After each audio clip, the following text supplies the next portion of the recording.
क्या कौन हो तुम? अरे आपके निकाह की तारीख पक्की भी नहीं हुई कि आपके दूर के भतीजे भांजे भी आन सबके। अरे ओ चचा, भतीजा भांजा ना हूँ, पूजा का होने वाला पति हूँ मैं।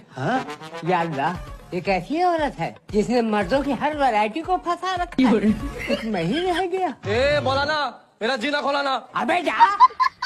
उधर से हमारी हमारी। अरे लोमड़ी के, अरे मेरे और पूजा के बीच कोई आया है ना तो काट के रख दूंगा। अरे बालक, जुबैदा हमारी है। कौन जुबेदा? है? मुझे जाने दो। अरे तुम बैठो। अरे मुझे पेशाब आई है। अरे आने दो, तुम बैठो ना। अब तुम कहाँ से टपक पड़े? कौन हो? जी मैं वो शादी के लिए। शादी लो, एक और आ गया। अरे भाई, मैं अपने पेशाब को तो किसी तरह रोक लूंगा, लेकिन कोई उस औरत को रोके।